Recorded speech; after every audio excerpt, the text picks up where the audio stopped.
මේ තිබුණේ. ඒ බැසිල් එක්ක මම ගිහලා ඩොලර් මිලියන 100 ඉල්ලලා කතා කර ඉන්නකොට මට බැසිල් ඔය කතාව කිව්වා. මොකද්ද? ඔය අරහෙට ගිහිල්ලා ප්‍රභාකරන්ට ඩොලර් මිලියන් 2ක් දුන්නා. ඔව්. එදා තමයි මම පළවෙනි වතාවට ඕක ඇහුවේ. ඩොලර් මිලියන් 2ක් දුන්නනේ අපි ඇහුවා ඒගොල්ලෝගෙන්.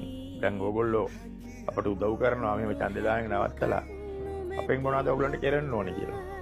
එතකොට ප්‍රභාකරන් කිව්වලු මැලේසියාවේ තියෙනවා බුදු කොටින්ට ඕඩර් කරපු බෝට්ටු ටික එක ගන්න අපට ඩොලර් මිලියන් 2ක් ඕනේ ඒක දෙන්න කියලා. ඒ ඩොලර් මිලියන් 2 දුන්නේ අර ප්‍රහාරක බෝට්ටු ගන්න බුදු කොටින්. ඒ කියන්නේ අපිටම මැලේසියාවේ. අපේ හමුදාවේ බුදු කොටි ඒ බෝට්ටු වලින් ගාලා තමයි නායක හමුදාවේ ඩෝරා 10ක් ගිල්ලෙව්වේ යුද්ධ වෙලාවේ. ඒතකොට ඒ නායක හමුදාවේ මිනිස්සු තමයි කියලා රාජපක්ෂලා ආරක්ෂා කරගත්තේ.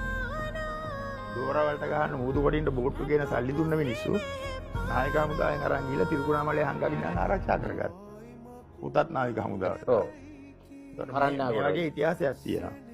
කරන්නාගොඩලා රාජපක්ෂලා. ඔව්. අර මගේ ළඟ ෆොටෝ එකක් තිබ්බා මේ දමිත් මට ඒක එවන්න මේ එතකොට රාජපක්ෂගේ LTT ගත්ත එකේම සම්බන්ධයක් තිබ්බනේ. ඔව්. 2005 ජනාධිපතිවරණය සම්බන්ධ නැත්නම් සල්ලි ගනුදෙනු වෙන්නේ කොහොමද? ජනාධිපතියන් දිනන්න හම්බ වෙන්නේ නැහැ. ඒ ගනුදෙනුවයි ඒකයි වුණේ නැත්නම්. ඡන්දයේ එහෙ දැම්මනම් වෙන්නේ නැහැ. ඒකට ප්‍රභාකරන් තමයි මහින්ද රාජපක්ෂ ජනාධිපති කරේ.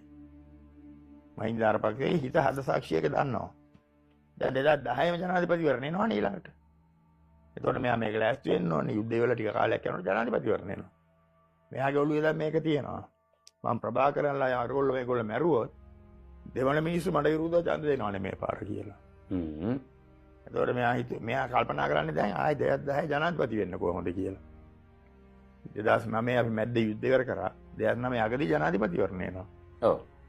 2010 මුල ජනවාරි වල. ඒතකොට ඒ කොළුවේ තියාගෙන තමයි මෙයාට ඕන වුණා.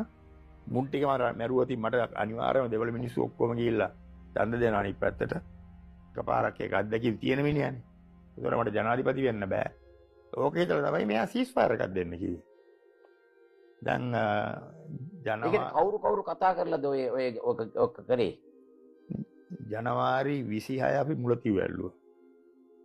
ඒ කාලේ මේ යුද්ධ ඉවර වෙයි කියලා ලං වෙගෙන එනකොට මේ අයියා මල්ලිලා දැන් මේ විෂය ගැන කතා කරනවා. දැන් මේක ගහලා ඉවර කරොත් දෙවන මිනිස්සු වෛර බැනගනියි කියලා. ඒක දැන් මේගොල්ලෝ කතා කරනවා අවසානයේ ලං වෙගෙන එනකොට. එතකොට 2009 ජනවාරි මුල් හරිය වෙනකොට අපි පුදුකුරිප්පුත් වට කරලා පුදුකුරිප්පු වලට කිලෝමීටර් 5ක් විතර ලං වෙලා ජනවාරි 26 වෙනකොට මුලතිව් ඇල්ලුවා දකුණෙන් ඇවිල්ලා දකුණෙන් ආපු සේනාංකේ අල්ලලා දවසක් යනකොට තව කිලෝමීටර් 10ක් විතර ඉස්සරහටත් ගියා. නැත්ත ගණ්ඩාල් ලඝු කලපුවේ බටහිර පැත්ත දිගේ ඉස්සරහටත් ගියා.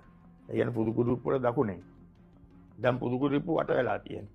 පුදුකුරිප්පු වට කරා කියන්නේ රස්තවාදීන් කිලෝමීටර් 10 වැඩි කිරීම 12 වගේ ප්‍රදේශයකට කොටු වෙලා ඉවරයි. ඒ කියන්නේ අවසානයේ පෙනි ඉන්නේ දැන් මේකේ.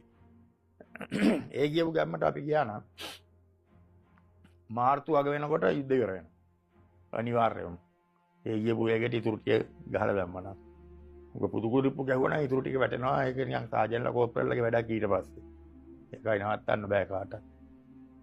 එතකොට තමයි ගෝඨාභයමට ජනවාරි 26 මුලතිව් ඇල්ලුවම ජනවාරි 27 ගෝඨාභය මට කතා කරලා කියනවා තරත් දැන් ඔයා මේක අවුරුදු 2කමාරක් විතර කරානේ මහන්සි. ඔයාට මහන්සි ඇති නේද? පොඩි විවේකයක් ගන්න. හමුදාපතිකම් බාර දෙන්න කිව්වේ නෑ. පොඩි විවේකයක් ගන්න. අර වවුනියාට වෙලා ජගත් ජයසූරිය කියන මිනිහා නිකන් බිබී ඉන්නවනේ. ඒ මිනිහා දැන් ඕක බාර. එයා කිව්වේ එහෙම නේ? ගෝඨාභය කියන්නේ. ඔව් එයා කටින් කියන අර බිබී ඉන්නවනේ කියලා එහෙම කියනවද? ඔව් එහෙම කියලා.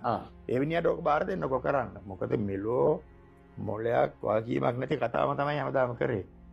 කිසිම වාකීමක් නැතුව ඒගොල්ලෝ තීරණ ගත්තේ නැහැ කවදාවත්. අරයට දෙන්න කිව්වේ මොකද? එතකොට මේගොල්ලන්ට එයා හසුරවන්න පුළුවන්. අර මිනිහා දාගෙන එතකොට මේගොල්ලන්ට ඕන විදිහට සීස්ෆයර් දීලා මේක නවත්තලා පොඩි බ්‍රේක් එකක් දෙමු. සාකච්ඡා වලට ගිහිල්ලා ඔක්කොම කරන්න පුළුවන්. මම කිව්වා බෑ කීයටවත් කරන්න බෑ. මේක දැන් තව යන්න තියෙන කිලෝමීටර් 10යි. අපි ඕක ඉවර කරනවා කියලා. මට මානසියක් නැහැ කියලා. පස්සේ කතාව එතනින් ඉවර වුණා. මේගොල්ලෝ දැන් ගත්තා දැන් සරත් ෆොන්සේක මේක ඉවර කරනවා. අනිවාර්යෙන් තව සුමාන 2-3ක් යනකොට මේක ඉවර වෙනවා.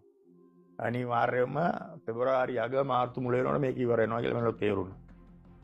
මහින්ද රාජපක්ෂ ඒකාන්ත තමයි ජනවාරි 30ක වෙනකොට මට බල කරන්න පටන් ගත්තා සීස්ෆයර් එකක් දෙමු කියලා. ඔබතුමා ඇහුවේ Security